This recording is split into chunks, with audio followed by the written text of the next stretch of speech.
Nadine Morano, ce sont beaucoup des articles proposés par les Républicains qui ont été retoqués. La victoire a été de courte durée pour vous, finalement. Bah, vous savez, c'est surtout aux Français qu'on n'accorde pas cette victoire, puisque les Français sont absolument d'accord pour maîtriser fermement l'immigration et en très grande majorité.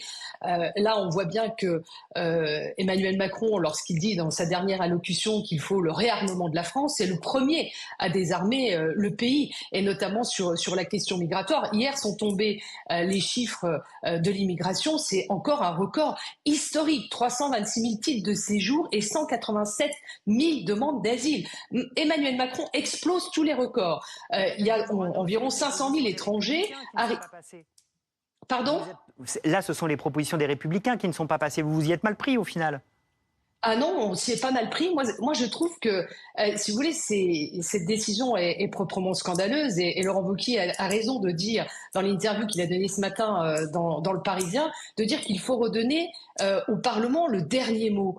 Parce que là, en l'occurrence, vous voyez ce qui me choque dans cette décision du Conseil constitutionnel, dont on voit bien que c'est une action très politique, en fait. C'est un coup politique entre M. Fabius et M. Macron. C'est ça que il y a eu un accord entre Laurent Fabius moi, cette décision, elle me choque profondément d'un point de vue de fond, si vous voulez. Parce que en 2008, avec Nicolas Sarkozy, nous avions procédé à une révision constitutionnelle et nous avions introduit le dispositif qui consiste à dire que, en première lecture, tout amendement est recevable s'il présente un lien, même indirect, avec le texte. Donc c'est clair, le texte s'appelait contrôler l'immigration, améliorer l'intégration. Donc moi je prends les Français à témoin. Vous venez de dire tous les textes, tous les articles qui ont été censurés, c'est des articles qui permettait justement de contrôler l'immigration, et on voit bien qu'en fait, par un tour de passe-passe politicien, le Conseil constitutionnel, qui ne s'attaque d'ailleurs pas au fond, mais uniquement à la forme, et bien maintenant on est en France, dans un pays où les représentants du peuple, c'est-à-dire les parlementaires, alors qu'on voit le travail extrêmement important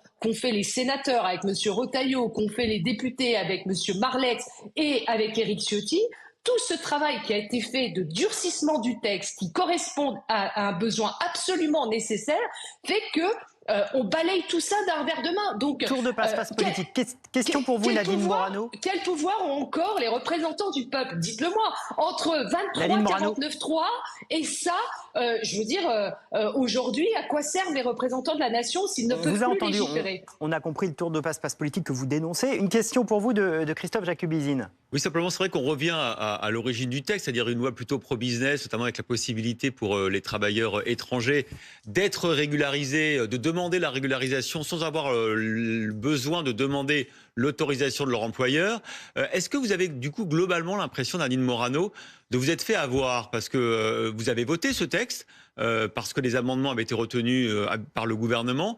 Est-ce qu'au final, vous regrettez d'avoir voté ce texte, et est-ce qu'on vous n'y reprendra pas deux fois? Est-ce que ce sera plus compliqué pour le gouvernement de vous faire accepter un nouveau texte sur un autre sujet?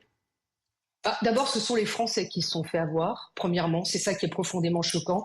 Deuxièmement, c'est la démonstration qu'on ne peut pas travailler avec Emmanuel Macron. Troisièmement, ce texte est devenu, comme vous venez de le rappeler, un texte qui est uniquement une loi de régularisation, même si nous avons durci les modalités. Donc en fait, Emmanuel Macron veut gouverner seul, il n'a pas de majorité absolue au Parlement, il fait passer ses textes qu'avec du 49.3, donc à quoi servent les parlementaires aujourd'hui? Et je pense que les Français ne sont pas dupes. Ce que vient de faire Emmanuel Macron, c'est en fait de continuer à être dans cette immigration massive que subit notre pays. En fait, Emmanuel Macron est un immigrationniste. Il livre le pays à l'immigration. Je peux vous dire que de l'autre côté de la Méditerranée, ils ont sablé le champagne parce qu'ils voient bien à quel point la France se désarme et à quel point la France aujourd'hui ne contrôle plus rien dans son immigration. Là, tous ceux qui viennent d'avoir leur titre de séjour vont faire venir leur famille. Maintenant, on attend des initiatives. Le texte, très rapidement, qui doit venir au Parlement, et c'était un engagement de Madame Borne, c'est la réforme de l'aide médicale d'État. On va voir ce que ça va donner. Mais vous avez raison de dire, on ne peut pas faire confiance à Emmanuel Macron. On ne peut pas travailler. Merci beaucoup. Merci Nadine Morano d'avoir été avec nous ce matin en direct dans le live BFM.